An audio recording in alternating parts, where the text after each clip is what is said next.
Hyper conjugation it was introduced by baker and Nathan, इसीलिए इसे baker and Nathan effect के नाम से भी जानते हैं. Suggested that alkyl group with at least one hydrogen atom on the alpha carbon atom attached to unsaturated carbon atom. देखिए ये unsaturated carbon atom है जहां डबल बॉन्ड आप देख रहे हैं, उसकी पहला कार्बन एटम क्या कहलाता है? अल्फा कार्बन एटम, और अल्फा कार्बन एटम पे हाइड्रोजन होना जरूरी है. तो यहाँ पे लिखा है with at least one hydrogen atom on the alpha carbon atom attached to unsaturated carbon atom are able to release electrons. ये क्या कर रहे हैं? अपने इलेक्ट्रॉन्स को रिलीज कर रहे हैं. अल्फा कार्बन एटम पे जो हाइड्रोजन है ये क्या होता है? ये आपका एसिडिक होता है, क्योंकि जहां H पॉजिटिव रिलीज हो रहा है वो क्या दे रहा है? Acidic nature. तो एसिडिक हाइड्रोजन भी बोलते हैं. ये अपना इलेक्ट्रॉन पेयर यहाँ पे अनसैचुरेटेड सिस्टम में दे गया. Are able to release electron by mechanism similar to that of electromeric effect, यानी कि पीछे जो हम रेजोनेंस पढ़ते हैं. नोट दैट डीलोकलाइजेशन इन्वॉल्व्स, यहाँ पे सिग्मा बॉन्ड आएगा ऑर्बिटल्स, एंड पी ऑर्बिटल्स यहाँ पे फ्री रेडिकल्स के केस में आप यूज कर सकते हैं, क्योंकि यहाँ पे सिग्मा इलेक्ट्रॉन्स यूज हो रहे हैं कॉन्जुगेशन में. देखिए ये इलेक्ट्रॉन पेयर यहाँ पे आया, बॉन्ड बनाया, और ये डिस्प्लेस हो गया आगे की तरफ. ये आगे की तरफ आपका डिस्प्लेस हो गया, तो यहाँ पे क्या आ गया? Negative charge. तो रेजोनेंस हमें देखने को मिल रहा है, हमें कॉन्जुगेटेड सिस्टम यानी कि कॉन्जुगेशन देखने को मिल रहा है. This is resonance. बट इसे क्या बोलते हैं? सिग्मा पाई, यानी कि ये कॉन्जुगेशन. तो इसके हाइपर कॉन्जुगेशन का नाम एक सिग्मा पाई कॉन्जुगेशन भी होता है. तो इसके कुछ नाम यहाँ पे मैं लिख देता हूँ. बेकर एंड नथान इफेक्ट, अगर आपको कहीं पे दिखे ऑब्जेक्टिव में, तो इसका होता है हाइपर कॉन्जुगेशन ही होता है. और दूसरा यहाँ पे सिग्मा पाई कॉन्जुगेशन भी बोलते हैं, सिग्मा पाई कॉन्जुगेशन. और हाइपर कॉन्जुगेशन इसका नाम है. This type of electron release due to the presence of this system. System क्या है? डबल बॉन्ड यहाँ पे है, उसके अल्फा कार्बन एटम पे अगर हाइड्रोजन है तो वो हाइपर कॉन्जुगेशन प्रोड्यूस कर सकता है. तो आपको सिर्फ इतने से सिस्टम को वर्कआउट करना है, ये कहाँ पे प्रेजेंट है. ये वाला सिस्टम अगर आप यहाँ पे देख लेते हैं तो वहाँ हाइपर कॉन्जुगेशन बोल सकते हैं. चलिए कुछ एग्जाम्पल से समझते हैं इस प्रोसेस को. हाइपर कॉन्जुगेशन इन प्रोटीन. अब इथीन ज्यादा स्टेबल है या प्रोपीन? अगर हम इथीन का स्ट्रक्चर बनाए तो क्या होना चाहिए? C डबल बॉन्ड C, यहाँ पे H एंड H, और यहाँ पे H. कैसे पहचाने हाइपर कॉन्जुगेशन होगा? अल्फा कार्बन एटम, मैंने कहा था देखिए अल्फा कार्बन एटम पे हाइड्रोजन देखिए कितने सारे हैं. पीछे जब हम फ्री रेडिकल पढ़ रहे थे तो भी मैं आपसे कह रहा था कि उस कार्बन एटम को देखिए जो एडजेसेंट है, वहां पे कितने CH बॉन्ड है, क्योंकि उतने ही हाइड्रोजन यहाँ पे रिलीज हो सकते हैं. देखिए ये वाला हाइड्रोजन H पॉजिटिव दे सकता है, ये वाला हाइड्रोजन आपका H पॉजिटिव दे सकता है, ये देखिए H पॉजिटिव, और नीचे वाला हाइड्रोजन भी H पॉजिटिव दे सकता है. तो जितनी प्रोबेबिलिटी बढ़ गई सिग्मा इलेक्ट्रॉन्स के मिलने की, उतनी ही हाइपर कॉन्जुगेशन भी बढ़ जाएगा, उतने रेजोनेटिंग स्ट्रक्चर्स बढ़ गए, और जितने रेजोनेटिंग स्ट्रक्चर्स बढ़े उतनी ज्यादा क्या बढ़ गई? स्टेबिलिटी, क्योंकि stability directly proportional to number of resonating structures. तो आपके यहाँ पे कितने CH बॉन्ड है? 3, और रेजोनेटिंग स्ट्रक्चर कितने हैं? 4. तो मैंने कहा था ना एक ऐड कर देना. तो यहाँ पे एक ऐड क्यों हो रहा है वो इस चीज को देख के समझ जाइए. अब यहाँ पे देखिए ये टॉलिन है. अब टॉलिन ज्यादा स्टेबल है या बेंजीन? तो इथीन और प्रोपीन में प्रोपीन क्यों स्टेबल है ये अब आप समझा सकते हैं. ये एक रीजनिंग का क्वेश्चन बनता है यहाँ पे कि which is more stable, propene है और इथीन, एंड व्हाई. अब मैं यहाँ पे सपोज करिए प्रोपीन के अलावा मैं यहाँ पे ये वाला कंपाउंड ले लेता हूँ, CH3 single bond C double bond C single bond CH3. तो कौन ज्यादा स्टेबल है? एल्कीन. कौन सी एल्कीन ज्यादा स्टेबल है? ये CH3, क्योंकि यहाँ पे नंबर ऑफ सिग्मा बॉन्ड, भाई ये भी अल्फा कार्बन एटम है, ये भी अल्फा कार्बन एटम है, तो कौन ज्यादा स्टेबल हो गया? आपका यहाँ पे ब्यूटुइन कहते हैं. तो ब्यूटुइन क्या प्रोपीन से ज्यादा स्टेबल है? Yes, it is more stable. लेकिन क्या ये ब्यूटवानीन से ज्यादा स्टेबल है? वो चेक कर लेते हैं. CH2 double bond CH single bond CH2 and single bond CH3. तो देखा जाए डबल बॉन्ड के इस तरफ कोई अल्फा नहीं है, डबल बॉन्ड के इस तरफ ये रहा अल्फा. कितने CH बॉन्ड है? 2. तो यहाँ पे हाइपर कॉन्जुगेशन कम होगा. तो ब्यूटुइन is more stable than this. अगर यहाँ पे मैंने आपसे कहा ना डबल बॉन्ड वाले कार्बन एटम पे यहाँ पे एक एक H भी आएगा. जितने आप H हटा के, सपोज करो मैं ये H हटा के मैं इसको CH3 लिख देता हूँ, तो ये तो सबसे ज्यादा स्टेबल हो गया. सबसे ज्यादा स्टेबल हुआ नहीं हुआ? क्योंकि यहाँ पे ये भी अल्फा कार्बन है, ये भी अल्फा कार्बन है, ये भी अल्फा कार्बन है, ये भी अल्फा कार्बन है, तो टोटल CH बॉन्ड कितने हो गए? 12, 12। तो 12 CH बॉन्ड हो गए, तो यहाँ पे ये सबसे ज्यादा स्टेबल हो गया ब्यूटेन। अब सेडजेव रूल को कंपेयर कर लीजिए, greater the substitution more the stability. H हटके जितने ज्यादा CH3 या एल्काइल ग्रुप आप लगा रहे हैं उतने CH बॉन्ड बढ़ रहे हैं, जितने CH बॉन्ड बढ़ रहे हैं उतनी ज्यादा स्टेबिलिटी बढ़ रही है। ये बेसिस है किसका? सेडजेव रूल का। Therefore, greater the substitution, more the stability, ये सेडजेव रूल है। और यहाँ पे हाइपर कॉन्जुगेशन में टॉलिन ज्यादा स्टेबल है या benzene?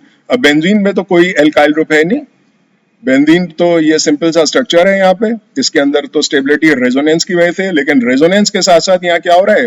Hyper conjugation. Hyper conjugation में 3 CH बॉन्ड है। आपने कहा चलो यहाँ पे हम 2 CH3 लगा देते हैं, तो 2 CH3 अगर यहाँ पे लगाएं, CH3 और CH3, तो नंबर ऑफ सिग्मा बॉन्ड बढ़ गए, दोनों अल्फा कार्बन है, 6 हो गए, तो इसे कहते हैं xylene. This is called as xylene, तो this is more stable.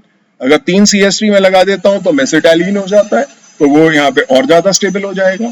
But अगर मैं आपसे कहता हूं जी नहीं, मैं यहाँ पे CH3 नहीं, मैं तो C2H5 लूंगा, एक बड़ा वाला रेडिकल, तो आप खुद चेक कर लीजिए। इथाइल अगर मैं यहाँ लगाता हूं तो ये ज्यादा स्टेबल है या टॉलिन ज्यादा स्टेबल है? टॉलिन में कितने CH बॉन्ड है अल्फा पे? 2, मतलब यहाँ पे 2 है और यहाँ पे कितने हैं? 3 है, तो कौन ज्यादा स्टेबल है? टॉलिन। तो एप्लीकेशन हाइपर कॉन्जुगेशन की के बेसिस क्या है, इसको समझिए, और यही सेडजेव रूल का भी बेसिस है। More the number of CH bond attached to unsaturated system, more will be the polarity probability of electron release by this mechanism. जितने CH bond उतने ज्यादा electron release का mechanism बढ़ जाएगा। Thus the electron release by this mechanism will be a greater in methyl group. जैसे 3 possessing 3 hyper conjugated CH bond, ये hyper conjugated, क्योंकि hyper conjugation दे रहे हैं इसीलिए नाम ये पड़ गया हाइपर कॉन्जुगेटेड CH बॉन्ड, ये जो 3 आप देख रहे हैं यहाँ पे। और less in ethyl and isopropyl में कितना होगा? 1। अब अगर यहाँ पे हम आइसोप्रोपाइल बनाते हैं, तो आइसोप्रोपाइल यहाँ पे ये sorry CH3 CH and CH3, तो यहाँ पे isopropyl and essentially 0 and tertiary butyl. तो यहाँ पे मिथाइल ग्रुप जो आप लगा रहे हैं उस पे CH बॉन्ड गिन लीजिए अल्फा कार्बोनेटम पे, कि आइसोप्रोपाइल में, एक मिनट, ये यहाँ पे आ जाएगा CH डबल बॉन्ड CH2 और यहाँ पे एक CH आएगा। अब देखिए ये जो स्ट्रक्चर आप देख रहे हैं ये आइसोप्रोपाइल का कौन सा है इसमें से? ये वाला, दिस इज आइसोप्रोपाइल। तो यहाँ पे क्या है, मिथाइल ग्रुप जब आप लगा रहे हैं तो आप देख रहे हैं 3 CH बॉन्ड है अल्फा पोजीशन पे। जब इथाइल आप लगा रहे हैं तो CH पोजीशन अल्फा पे 2 है, और यहाँ पे आइसोप्रोपाइल के अंदर जो है ये प्रोपेन था आपका, बीच वाले कार्बेटम से अटैच किया, तो यहाँ एक ही CH बॉन्ड है। और टर्शरी ब्यूटाइल में अब कौन सा ज्यादा स्टेबल है एल्कीन, आप डिसाइड कर सकते हैं। क्लियर है?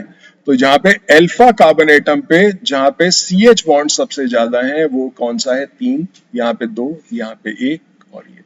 तो इस बेसिस पे आप ऑर्डर ऑफ स्टेबिलिटी डिसाइड करते हैं एल्कीन्स का, क्योंकि इस चैप्टर में मैक्सिमम क्वेश्चंस आपको ऑर्डर पे ही आएंगे। अरेंज द फॉलोइंग, ठीक है।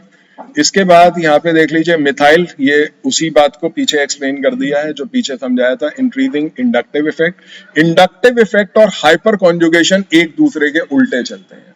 सबसे ज्यादा इंडक्टिव इफेक्ट किसका है? इसका। लेकिन सबसे कम हाइपर कॉन्जुगेशन किसमें है? इसमें, क्योंकि CH बॉन्ड यहाँ पे है, ठीक है। तो हाइपर कॉन्जुगेशन सॉरी इसमें सबसे ज्यादा प्लस इफेक्ट है, और हाइपर कॉन्जुगेशन डिपेंड करेगा कि कहाँ पे आपका पोजीशनड है, कहाँ से अल्फा पोजीशन आप देख रहे हैं। तो CH3 के अंदर 3 CH बॉन्ड है और यहाँ एक भी नहीं है। अगर मैं इस रेडिकल को यहाँ लगा रहा हूँ, आप पीछे दोबारा देख लीजिए, इस रेडिकल को मैं यहाँ लगा रहा हूँ तो अल्फा पोजीशन पे एक भी CH बॉन्ड नहीं है, और यहाँ अल्फा पोजीशन पे कितने हैं? 3 CH बॉन्ड है। तो यहाँ लेकिन प्लस इफेक्ट मैक्सिमम किसका है? इसका, और मिनिमम किसका है? इसका। तो maximum hyper conjugation means minimum plus effect, ठीक है। ये दो चीजें एक दूसरे के ऑपोजिट चल रही है। और प्रोपीन इज मोर स्टेबल, ये बात मैं आपको समझा चुका हूं। यहाँ पे आप देख सकते हैं हाइपर कॉन्जुगेशन इन प्रोपीन, एक एक H बॉन्ड रिलीज होता जा रहा है, पहले ये हुआ, फिर आपका ये वाला हो रहा है, फिर ये वाला। उस बेसिस पे हाइपर कॉन्जुगेशन में 4 रेजोनेटिंग स्ट्रक्चर बन रहे हैं और ये इथाइल से ज्यादा स्टेबल है। तो ये ऑर्डर फाइनली आप चेक कर लीजिए, ये वही ऑर्डर है जो मैंने आपको पीछे लिखवाया था किसके अंदर, स्टेबिलिटी और बेस्ड ऑन सेडजेफ रूल। यहाँ पे देखिए CH बॉन्ड कितने हैं, हाइड्रोजन मैक्सिमम है, एक एक हाइड्रोजन में कम करके एक एक एल्काइल ग्रुप इंट्रोड्यूस करता जा रहा हूँ, और उस बेसिस पे आप यहाँ पे चेक करते जाइए कैसे कैसे हाइपर कॉन्जुगेशन आपका बढ़ रहा है। तो डबल बॉन्ड के अल्फा कार्बन एटम पे कितने आपके CH बॉन्ड हैं, उस बात पे स्टेबिलिटी आपकी डिपेंडेंट है। तो order of stability is because of greater number of contributing structures, larger जितना डीलोकलाइजेशन उतनी ज्यादा स्टेबिलिटी, और ये किस बात पे डिपेंडेंट है, नंबर ऑफ CH बॉन्ड्स पे।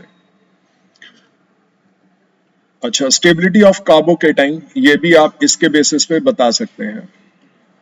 स्टेबिलिटी ऑफ कार्बोकेटाइन में tertiary alkyl carbocation more stable है than secondary, than primary and then methyl. तो यहाँ पे ये देख सकते हैं टर्शियरी कार्बोकेटाइन, ये रहा, यहाँ पे पॉजिटिव चार्ज है। अगर मैं यहाँ से H पॉजिटिव रिलीज करता हूं तो वो क्या करेगा, अपना इलेक्ट्रॉन पेयर यहाँ दे जाएगा, बीच में डबल बॉन्ड आ गया, H पॉजिटिव बाहर चला गया। तो यहाँ पे कितने आपके CH बॉन्ड आपको दिख रहे हैं अल्फा कार्बन एटम पे, यहाँ पे देख सकते हैं ये रहे, ठीक है 6। तो इसके इक्विवेलेंट स्ट्रक्चर्स कितने बनेंगे वो आप यहाँ पे प्रोड्यूस करके बना सकते हैं। ऐसे ही यहाँ पे भी देख लीजिए, यहाँ पे हमने क्या किया, इसके अंदर 3 CH3 थे, यहाँ पे एक H लगा दिया, अगेन यहाँ से H पॉजिटिव रिलीज किया, अपना इलेक्ट्रॉन पेयर यहाँ पे दे गया, ये एल्कीन बन गया। तो इसके भी यहाँ पे इक्विवेलेंट स्ट्रक्चर्स आपको ये बताए हुए हैं।